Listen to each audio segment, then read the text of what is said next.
Okay, before we can review Mighty Morphin Power Rangers the movie on Sega Genesis, we need to take a look at Mighty Morphin Power Rangers on the Genesis. Oh boy. Released in November of 1994, the Genesis version was made by brand Presto Nova. So, unlike the Super Nintendo version that's a simple beat 'em up, this game is a competitive fighting game. The story is simple. Rita is there and she sends her monsters to destroy the Power Rangers, etc., and also the Green Power Rangers in this game. When you start off this game, we immediately get our first problem. The difficulty. It's out of control. Minotaur is doing all these crazy moves and absolutely beating the living crap out of me. Seriously, this is the first fight in the game and he just goes insane against you. What the hell? Eventually, I learned Kimberly's bow and arrow move, and I just spam it to no end. Look at this. And he doesn't even really pull up a fight. This is what you call a fighting game? And also, here's the second problem.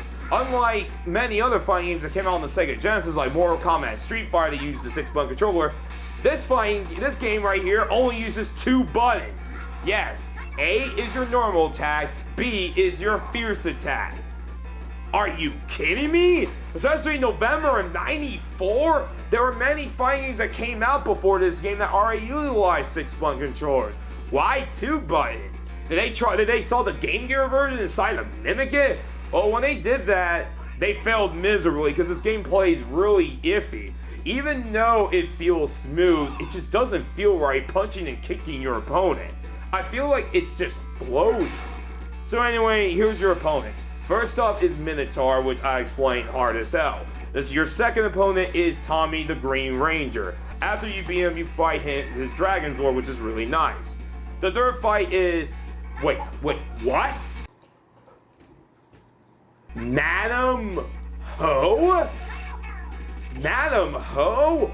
Oh, Madam Whoa. Well, why the hell is it W look like an 8? Well, she's not really a push, she's a pushover. Next is Goldar, and dear lord, this is where the difficulty just says fuck you.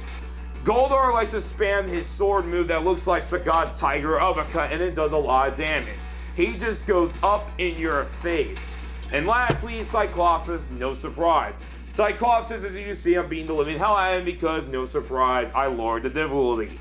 I understand I'm being really hard on this game, but seriously, the difficulty is just ruins this game. It's not really fun to play this game unless you have to lower it to like 1 or 2, and even sometimes AI can freak out even on the 2 difficulty. Well, anyways, let's get to the rest of the game. Graphically, this game looks okay for a 16-bit Genesis game, although there are some Genesis games that look way better in this game than it came out in 1994. The music in this game is also pretty decent, although Madam Ho's song sounds like at Doomsgate. Seriously, listen.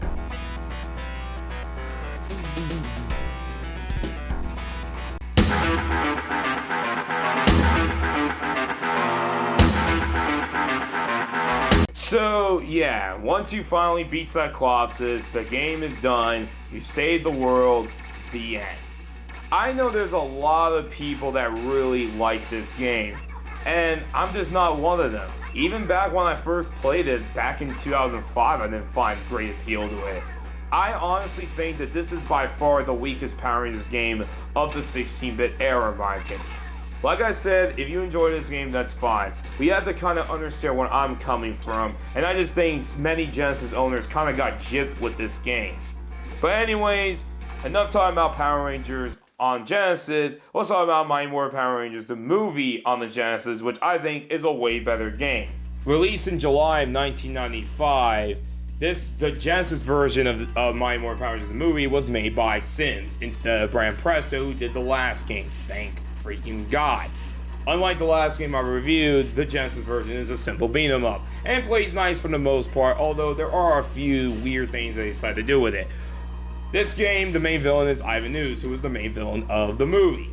And you go through 6 levels and at the end fight Ivan Ooze. The first level is pretty simple, city neighborhood like level, find the Ooze Men. and then Ivan Ooze comes in and attacks you. The second level is downtown, which you gotta be careful of these cars, and most importantly, this level can be pretty long. At the end of level 2, you fight Hornetron and Scorpitron, who are not too hard, and the Megazord battles are pretty damn fun. But then the game decided to take a weird turn. Aisha, Rocky, and Adam then get flashbacks of when they got their powers from the original Power Rangers. So stages 3 through 5 are actually flashback stages.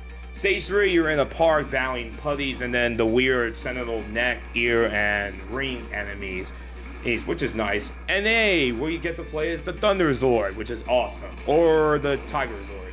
Doesn't matter anyways. Stage 4 is a cave level.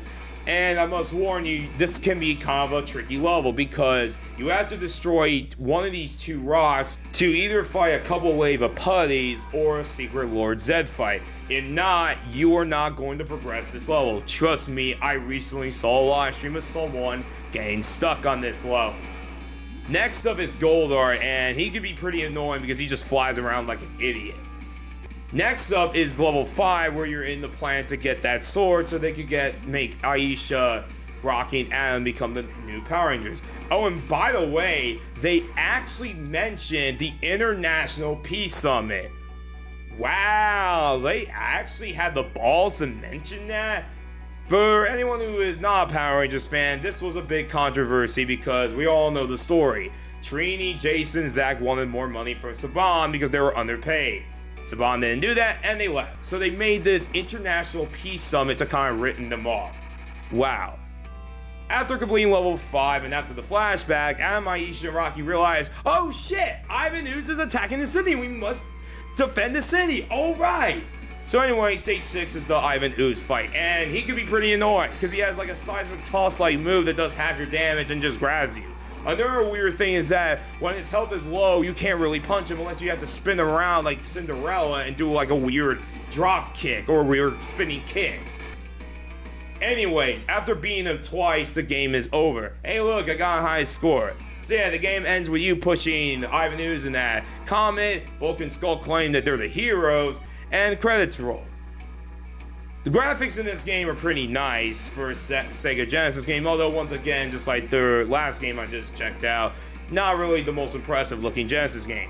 However, one thing that was amazing about this game is the music. Hikoshi Hashimoto decided to say, instead of making an original soundtrack, let me just use the songs from the original Power Rangers show made by Ron Wasserman. And it is amazing. Seriously, listen to this soundtrack. These are some of the best renditions that were from the Power Rangers TV show. Unbelievable. So yeah, this game is pretty fun, although it is really easy. In fact, I can go as far as saying this is one of the easiest Genesis beat-em-ups out there. And it's also pretty short. If you know what you're doing, you can literally beat this in about a half an hour. But like I said, it's a short game, and the best part of all, it's not really that expensive. It's pretty common since this game did pretty well despite coming out very late in the Genesis life, July 1995. So if you find this game cheap, I recommend this game a lot, way more than the original Power Rangers game on the Sega Genesis. So that's the end of the review for these 2 games. Next up, we're going to talk about the Game Gear games, which may surprise you. See you guys then.